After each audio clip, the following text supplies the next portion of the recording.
Meus amados, nós vamos abrir a palavra de Deus no texto de, texto de 1 Samuel, capítulo 30. 1 Samuel, capítulo 30, a partir do verso 1.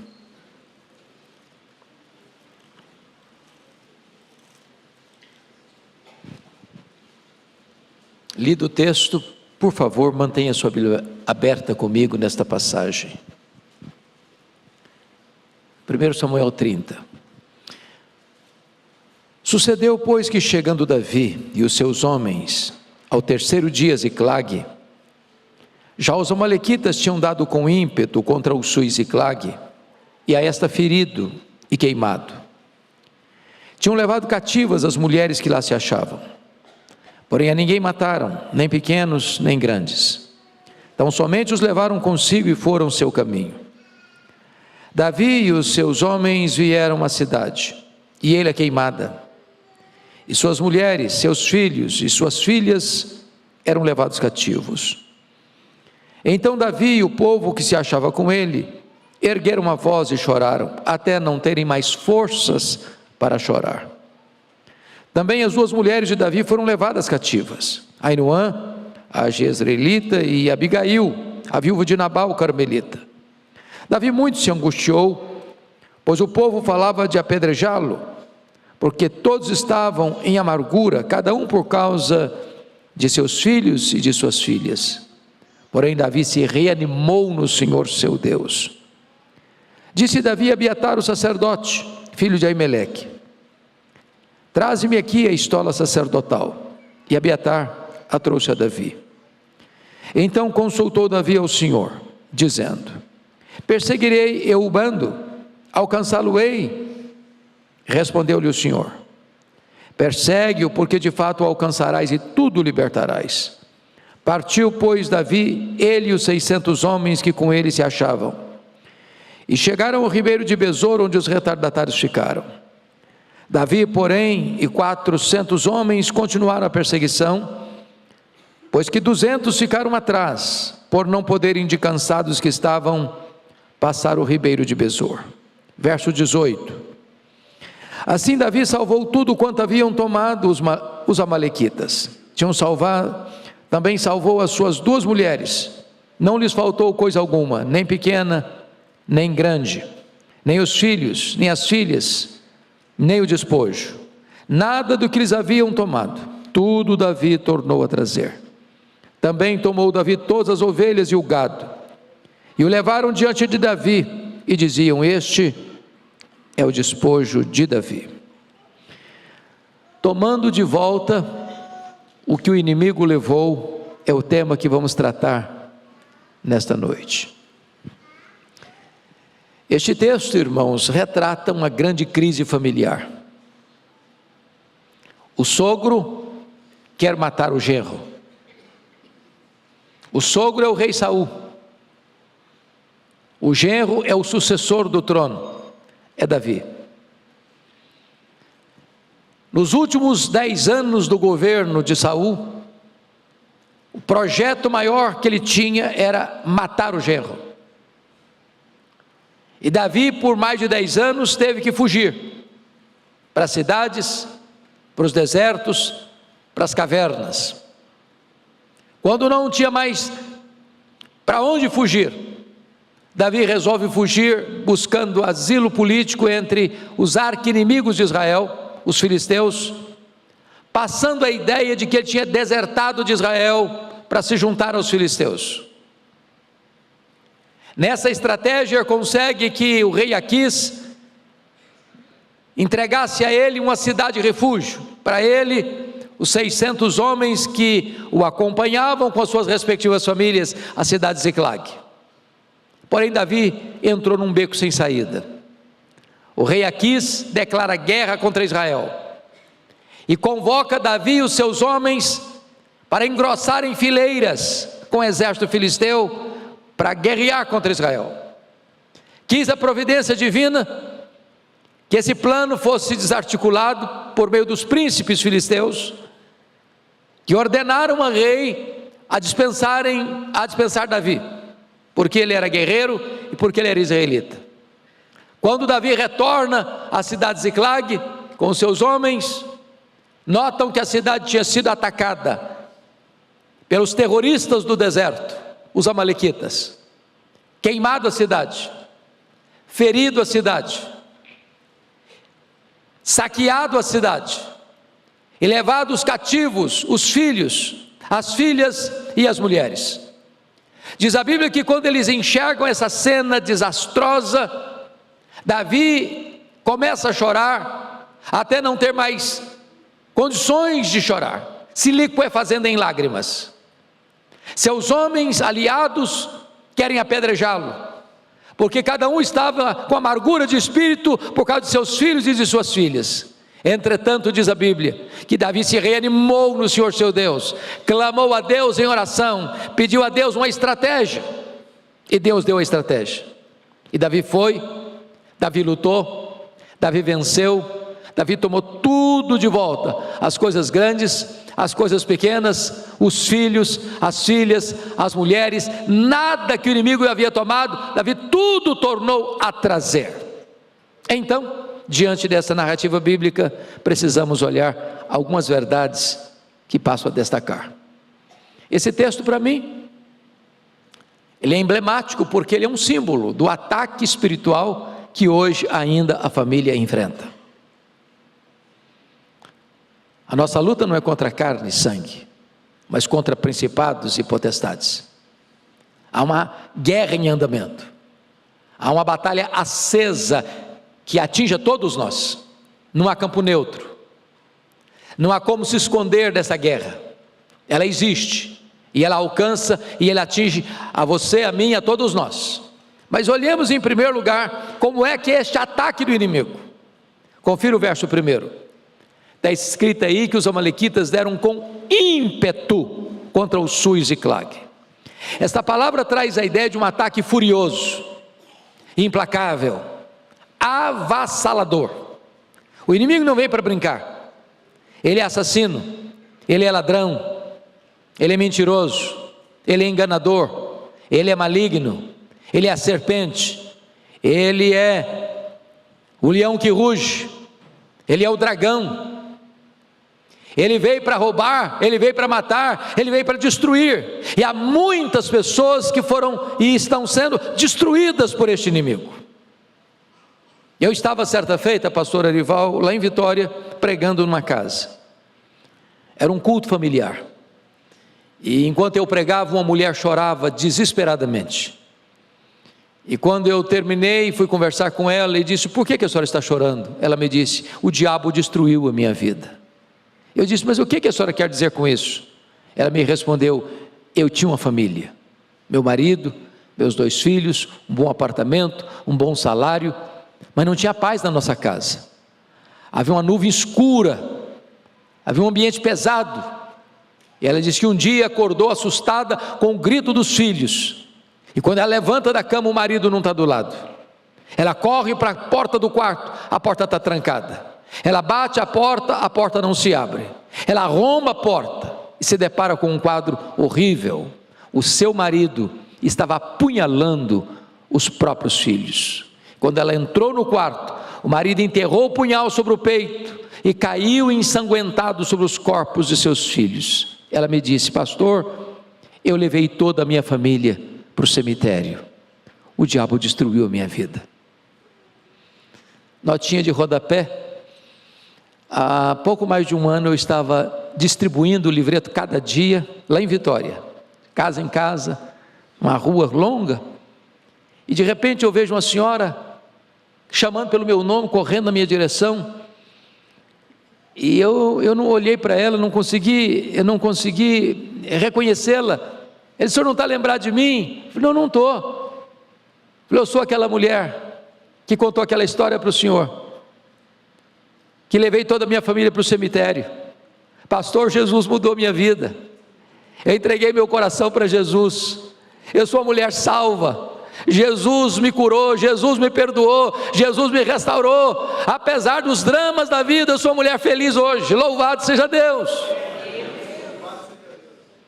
Mas notem comigo, meus amados, Ainda no versículo 1, que o texto diz que os amalequitas queimaram e feriram a cidade.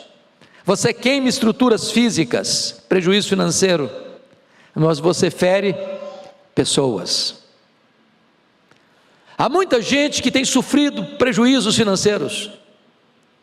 Há muita gente que está machucada e ferida na alma, nas emoções, na honra, no corpo.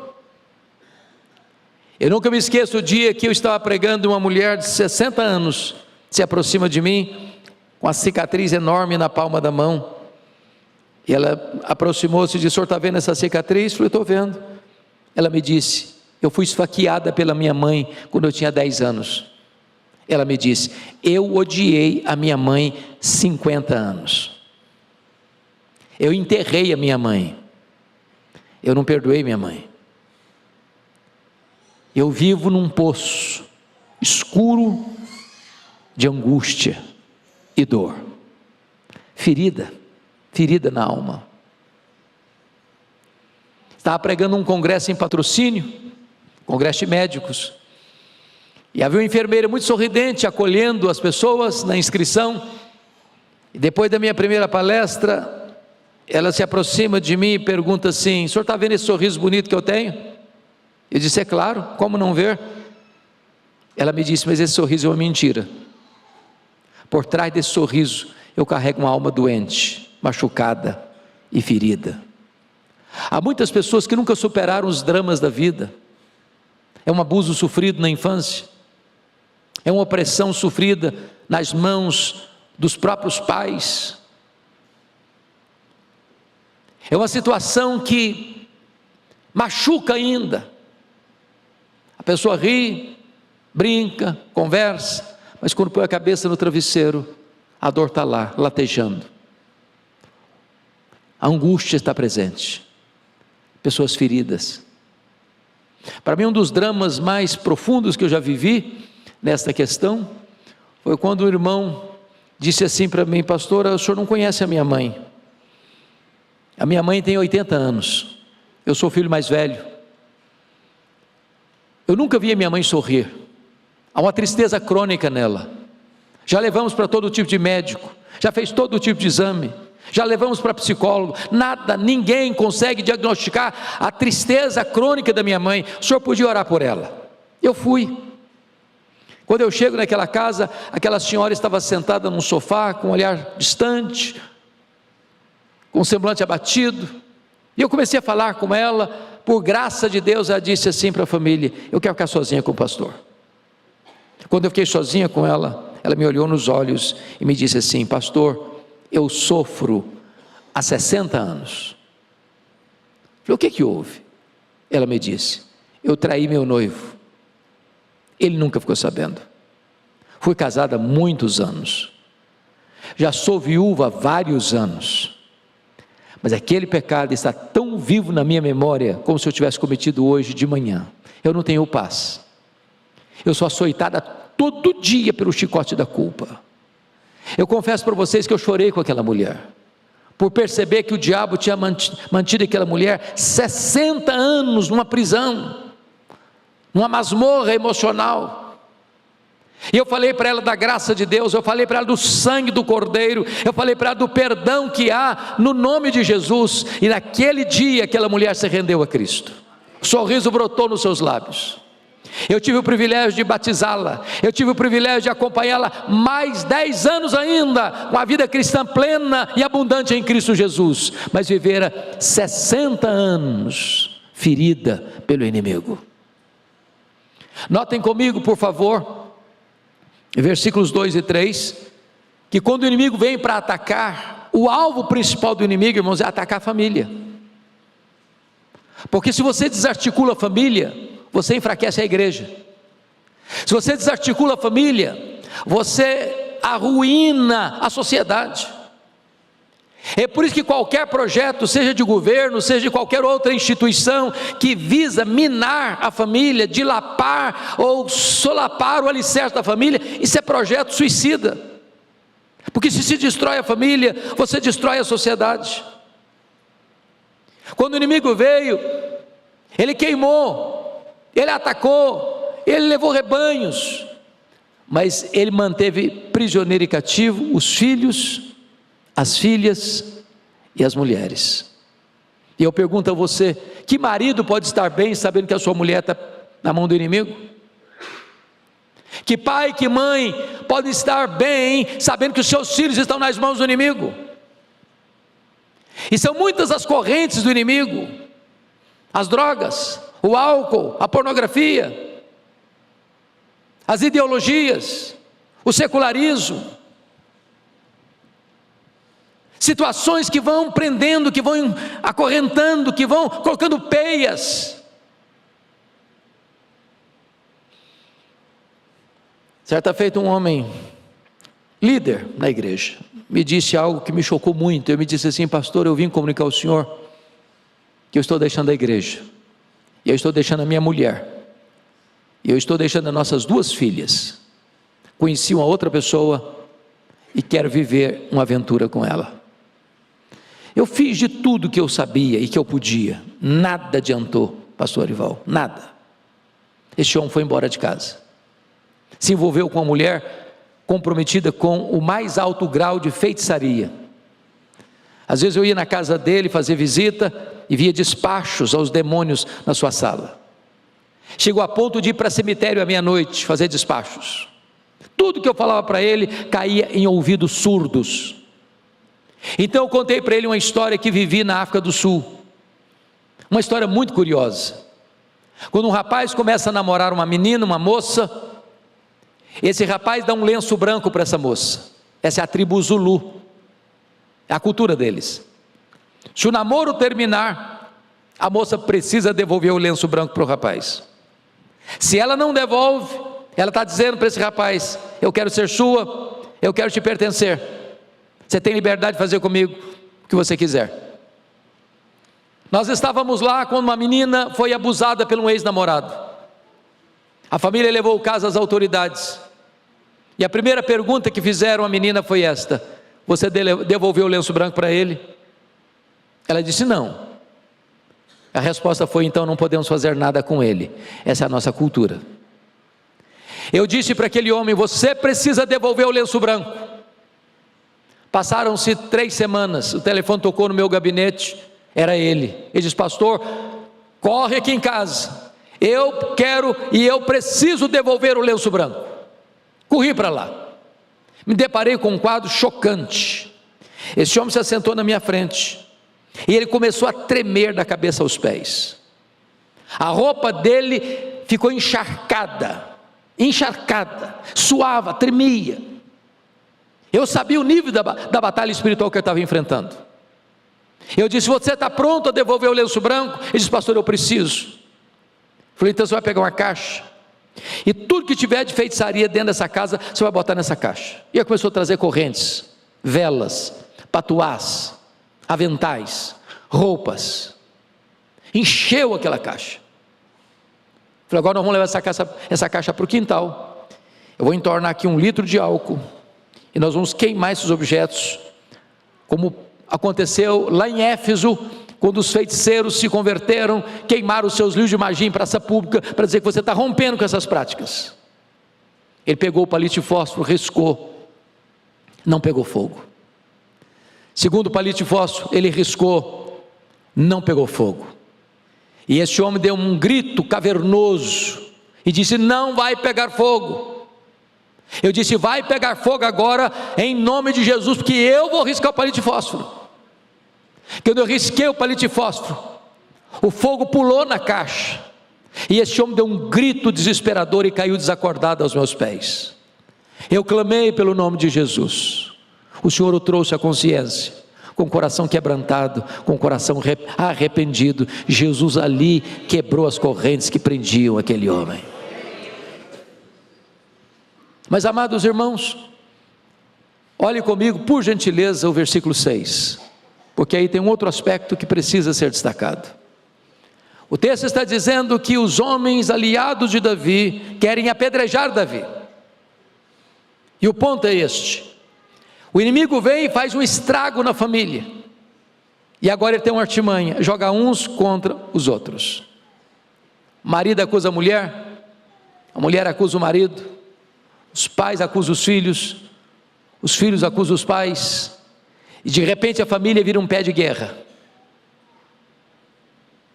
não percebendo que a nossa luta não é contra carne e sangue.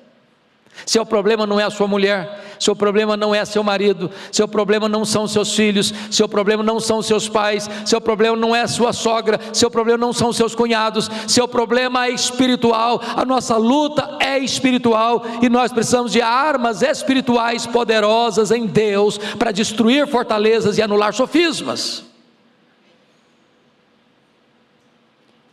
Eu vou falar uma frase aqui, se você esquecer tudo o que eu falar, mas guardar essa frase, me dou por satisfeito nessa noite.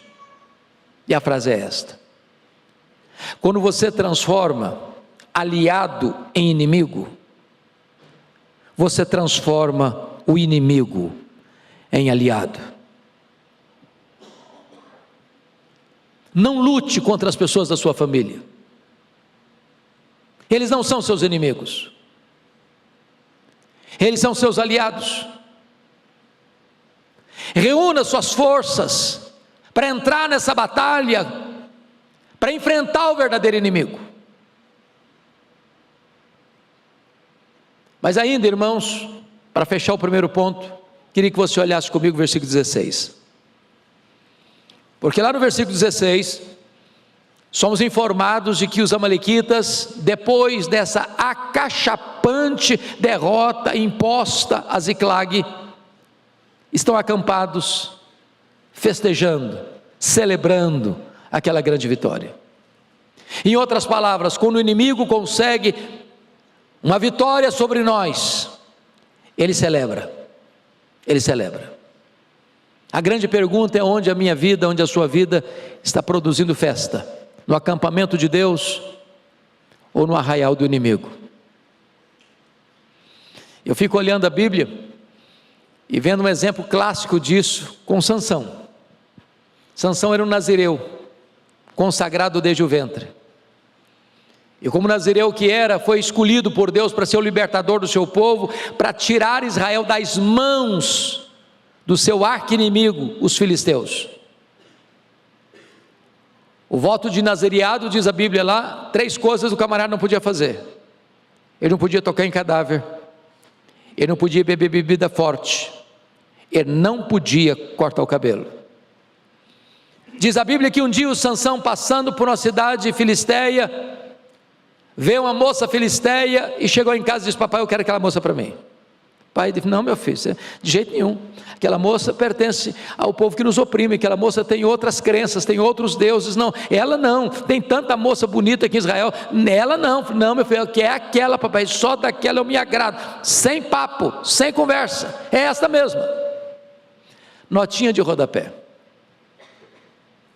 eu sou pastor há 41 anos, eu nunca vi um rapaz ou uma moça que, tendo desobedecido pai e mãe na área de namoro, tenha sido feliz no casamento.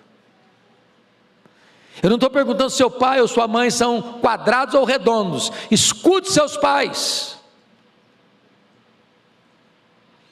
Diz a Bíblia que quando ele estava indo para a festa do casamento, ou melhor, conhecendo essa moça, um leão novo saiu em cima dele, e ele pega esse leão e rasga-o como rasga um cabrito.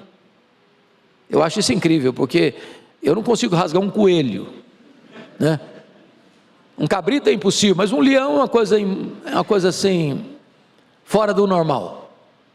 No dia do casamento, talvez de paletó e gravata borboleta, está indo para a festa, a família, lembrou da cena, passou por lá. Na caveira do leão morto, tinha um enxame de abelhas. Ele enfia a mão lá dentro e pega um favo de mel, e começa a desfrutar do mel, ainda dá para os seus pais. Quebrou ali o primeiro voto de nazireado. Ele não podia tocar em cadáver, ele procurou doçura no que estava podre, ele procurou prazer naquilo que é proibido. Aí diz a Bíblia que vai para a festa, ele dá uma festa de arromba, porque está escrito lá, ele não quis ser diferente dos moços da sua época. Ele não teve peito para dizer: a minha festa tem que ser diferente porque eu sou nazireu.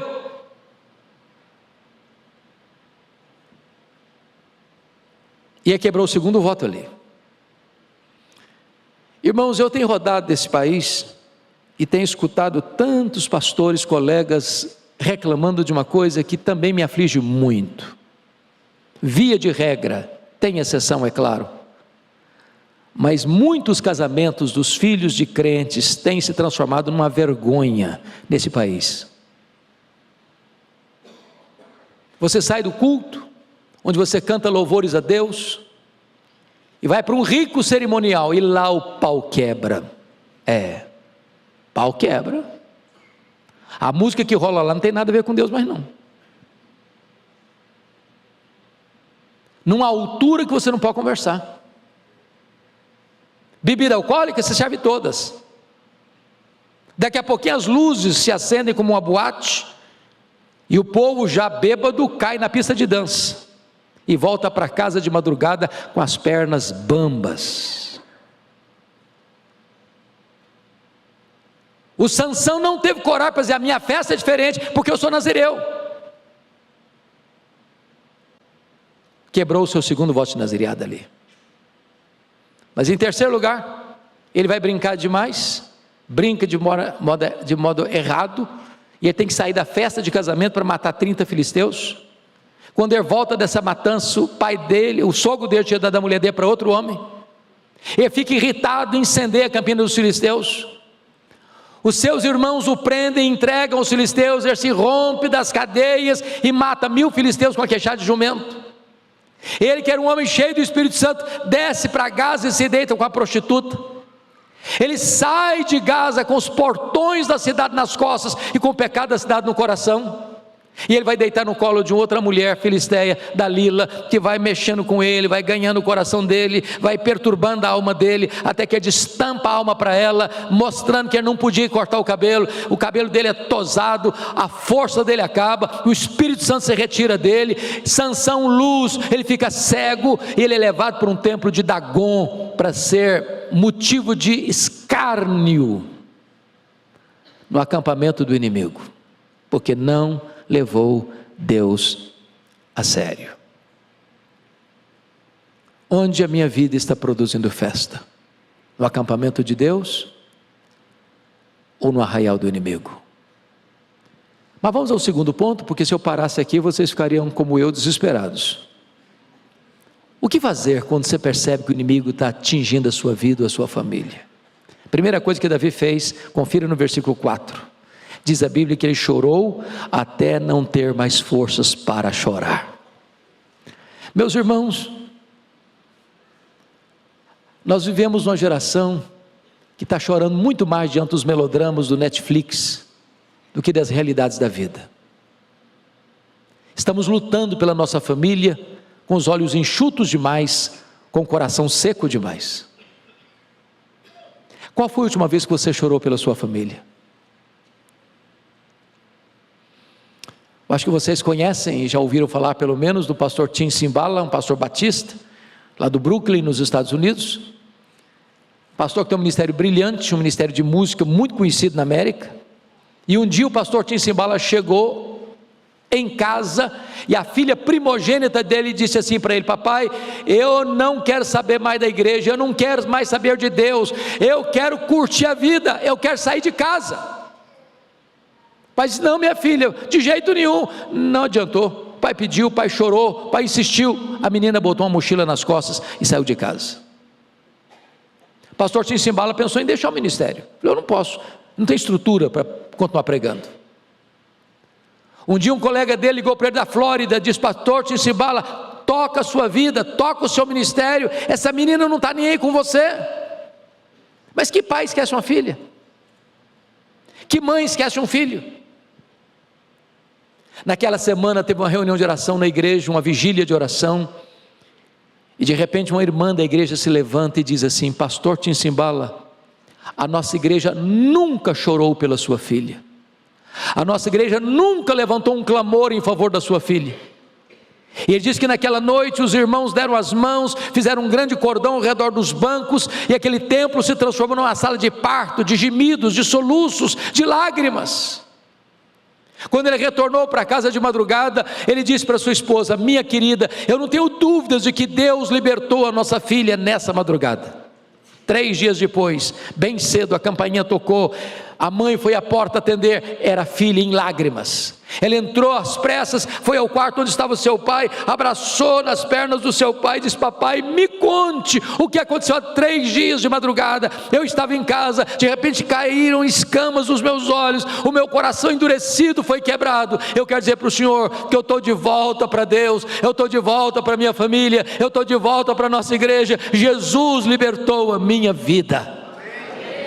Meus amados, nós não geramos filhos para a morte, nós não geramos filhos para o cativeiro, nós não geramos filhos para povoar o inferno. Não abra mão de seus filhos, não desista dos seus filhos, ore pelos seus filhos, jejue pelos seus filhos, chore pelos seus filhos, não abra mão de vê-los lavados no sangue do Cordeiro, em nome do Senhor. Mas note uma coisa, o que mais Davi fez? Volta os seus olhos comigo para o verso 6, está escrito aí, que Davi se reanimou no Senhor seu Deus. Eu acho isso magnífico, porque esta palavra é precedida de uma conjunção adversativa. Porém, Davi se reanimou no Senhor seu Deus. Por que ele se reanima? Porque ele é forte? Porque ele tem muitos aliados? Porque o inimigo é fraco? Porque ele tem uma estratégia? Não. Apesar de tudo, ele se reanimou no Senhor seu Deus. Eu não sei, meu irmão, o que você tem hoje no coração. Talvez uma luta muito grande, uma dor muito grande, uma causa muito grande. Talvez hoje você entrou aqui precisando de um milagre de Deus na sua vida. Talvez você olhe o cenário e diz: meu Deus, eu não vejo saída, eu não vejo uma luz no fim do túnel, eu não vejo uma porta de escape. Mas eu quero dizer para você que com Deus tem saída, com Deus tem solução, com Deus tem resposta, com Deus tem recomeço. Não há causa perdida para Deus, não há doença incurável para Deus, não há casamento irrecuperável para Deus, não há uma vida tão arruinada pelo pecado que Jesus não possa restaurar e transformar. Então reanime-se no Senhor seu Deus. Mas notem mais, versículos 7 e 8, diz que Davi se reanimou no Senhor seu Deus, não com bravatas, mas para buscar a Deus em oração. Irmãos, tem situação na família que você não resolve discutindo, não resolve levando para a justiça, não adianta brigar, não adianta. Ontem eu estava pregando, à tarde, lá em Cariacica, no estado do Espírito Santo. Depois que eu terminei, uma mulher se aproximou de mim e disse: pastor, eu passei uma noite em agonia. Falei: que foi, mãe? Descobri ontem que meu filho está usando drogas. E o meu desejo, o meu propósito era arrumar a mala dele e mandar ele embora de casa. É muita ingratidão. Fizemos tudo por ele, jogou tudo fora. Mas eu vim aqui hoje, e a sua palavra hoje aqui à tarde foi que nós não podemos desistir dos nossos filhos. Tem nós na nossa vida que não adianta mandar embora de casa, não adianta brigar, não adianta retaliar. Tem nós que só se desatam com os joelhos dobrados, com oração.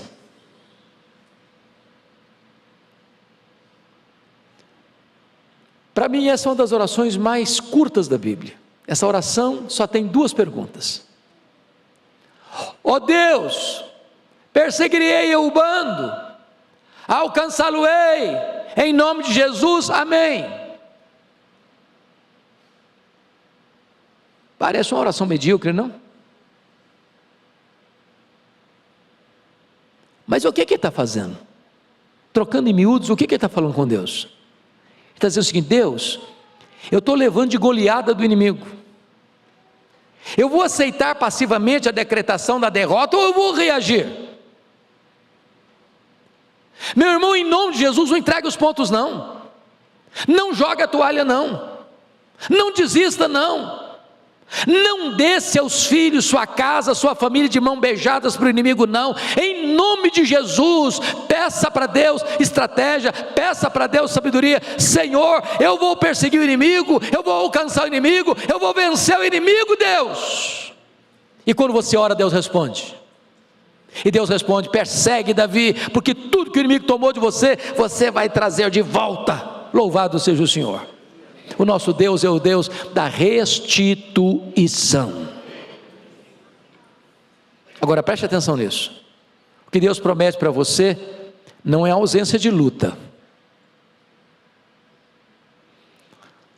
O que Deus promete para você é vitória, mas não ausência de luta. O que Deus promete para você é chegada certa e não caminhada fácil. Porque 200 homens ficaram para trás de cansados que estavam. Mas quem tem a promessa não retrocede, não para, avança até que a vitória seja completa em nome de Jesus. Eu queria concluir perguntando a você nessa noite: o que é que um dia você já teve que o inimigo tomou de você? Talvez o diálogo, o afeto, a vida devocional. O que é? Você e Deus sabem o que é que precisa ser tomado de volta. Diz o texto que Davi pegou tudo de volta: as coisas grandes, as coisas pequenas, os filhos, as filhas, as mulheres, o despojo, tudo Davi tornou a trazer. Eu quero remeter você, para concluir, ao livro de Êxodo, o livro mais importante da Bíblia sobre batalha espiritual. Quando o povo de Israel estava saindo do Egito, Faraó tentou reter o povo lá de 4 maneiras. Primeira maneira, lá em Êxodo 8, 25, Faraó disse para Moisés: não precisa ir embora não, fica aqui mesmo, adore a Deus no Egito mesmo. Moisés disse: não, Egito é lugar de escravidão, nós vamos embora. Faraó partiu para a segunda proposta, lá no capítulo 8, 28, tá bom, pode ir embora, mas não vá muito longe não, fica aqui por perto, vamos ser bons vizinhos, de vez em quando você vem matar a saudade, aproveite o melhor dos 2 mundos, você tem um pé na igreja, outro no mundo, a hora que você quiser você volta para cá. Moisés respondeu: não, nós vamos embora, aqui é lugar de escravidão, nós vamos embora, não é aqui não vamos ficar perto não. Faraó partiu para a terceira proposta, capítulo 10, versos 10 e 11, tá bom, pode ir embora, vocês vão embora, os filhos ficam, as crianças ficam, os jovens ficam. Tem muita gente achando hoje, irmãos, que lugar de jovem curtir a vida no mundo,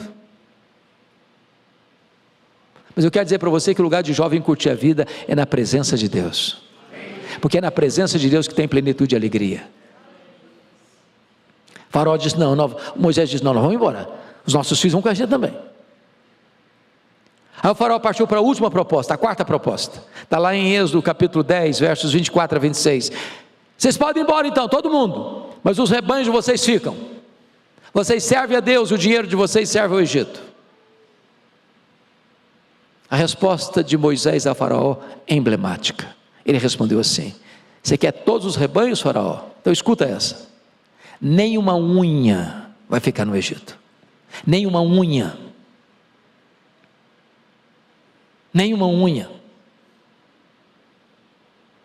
Tudo que Deus nos deu, tudo que nós temos, tudo que nós somos, nós vamos consagrar é para Deus, nada vai ficar na mão do inimigo, em nome de Jesus.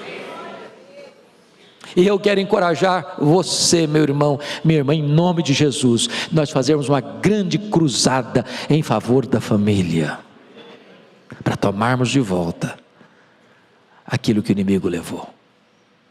Vamos orar pela família? Você quer colocar a sua vida, a sua família nas mãos de Deus?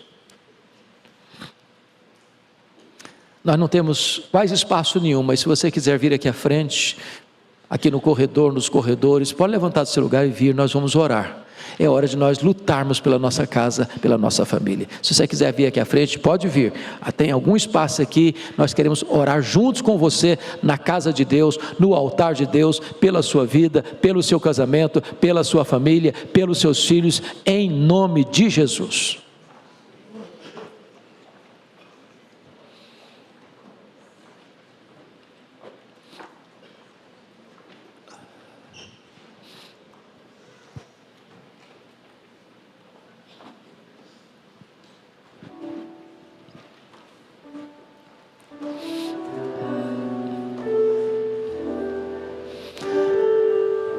Irmãos amados, de todos os bens que Deus nos deu na vida, o maior patrimônio que você e eu temos é a nossa família.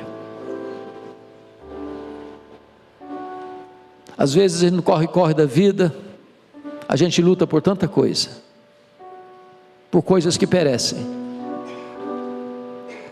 mas de nada adianta você ter muito e não ter a família.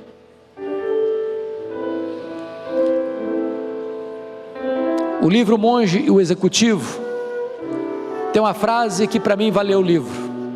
Ele diz assim: você não é o que você fala, você não é o que você sente, você não é o que você promete, você é o que você faz. Hoje Deus quer de você e de mim uma decisão. Eu vou lutar pela minha família, eu não vou desistir da minha família, eu não vou abrir mão da minha família, eu não vou descansar até ver a minha família nas mãos de Deus e não nas mãos do inimigo. Senhor, aqui está o teu povo, aqui está a tua igreja, aqui estão famílias presentes e representadas. Meu Deus, tu conheces cada vida aqui, tu conheces cada família aqui, tu conheces cada coração aqui. Precisamos de ti, Senhor, carecemos da tua graça, carecemos do teu perdão, carecemos nesta noite que o sangue de Jesus nos limpe, nos purifique. Meu Deus, em nome de Jesus, cura aqueles traumas da nossa alma, aquelas feridas abertas do nosso coração, restaura relacionamentos, Senhor, traz reconciliação entre marido e mulher, entre pais e filhos, converta o coração dos pais aos filhos, dos filhos aos pais. Onde tem artimanha do inimigo, Senhor, onde tem a mão suja do inimigo, meu Deus, dá libertação, dá restauração, em nome de Jesus, fortalece a nossa vida. Que saiamos daqui hoje, Senhor, certos de que a vitória já sorriu para nossa casa e para nossa família. Nós te adoramos, nós te exaltamos e glorificamos o teu santo nome por esta vitória, em nome de Jesus. Aleluia, amém. Vamos louvar, irmãos, de todo o nosso coração.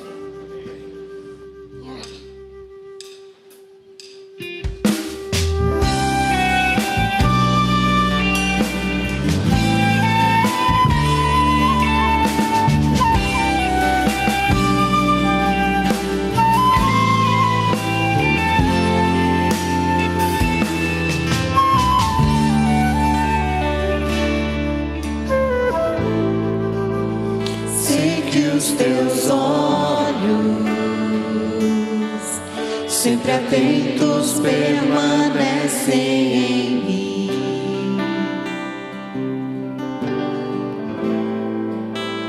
e os teus ouvidos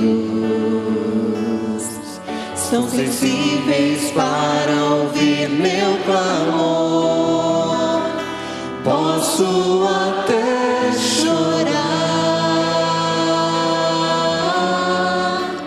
mas a alegria vem de manhã.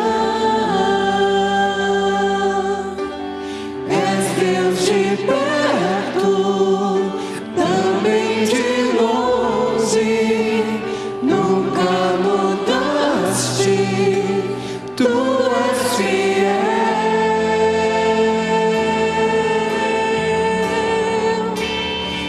Deus de aliança, Deus de promessas, Deus que não é homem pra mentir. Tudo pode passar, tudo pode mudar, mas sua palavra vai se cumprir.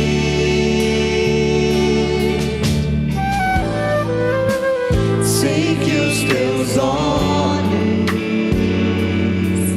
sempre atentos permanecem em mim, e os teus ouvidos são sensíveis para ouvir meu clamor. Posso até chorar, mas a alegria vem de manhã. És Deus de perto, também de longe, nunca mudaste, tu és fiel. Deus de aliança, Deus de promessas, Deus que não é homem pra mentir. Tudo pode passar, tudo pode mudar, mas tua palavra vai se cumprir. Posso enfrentar o que for, eu sei quem luta por mim. Seus planos não podem ser frustrados. Minha esperança está nas mãos do grande eu sou.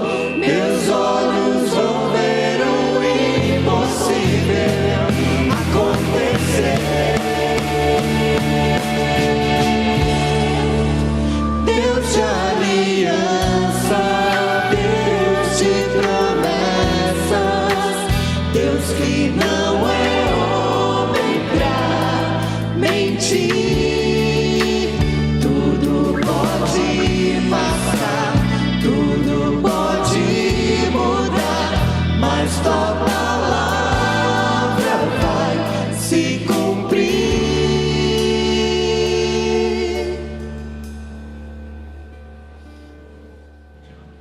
Eu falei para vocês que o negócio hoje ia ser bom. Esse mês todo vai ser sobre família. Domingo nós vamos celebrar o Dia das Mães, né? Segundo domingo de maio. Diz que tem prefeito aí que está proibindo, Secretaria de Educação. Nós não estamos nem aí.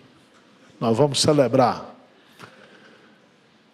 E os homens que não estão querendo ser homem, nós vamos botar tudo para virar homem. Teve um irmão que, para me provocar hoje, mandou: Pastor Arival, 70% dos lares brasileiros são chefiados por mulheres. Eu falei: tudo bem, mas está errado. Está faltando homem. Vira homem, tá? Paga a conta. Esse mês vai ser um mês sobre família. O Dr. Shelby esteve aqui essa semana, um procurador da República, falando sobre o empenho que nós vamos fazer para que as nossas crianças, elas não sejam prematuramente sensualizadas. E há leis que protegem as nossas crianças. E nós vamos defender as nossas crianças. Amém? Nós não vamos entregar o jogo. Não vamos, como o pastor colocou aqui hoje.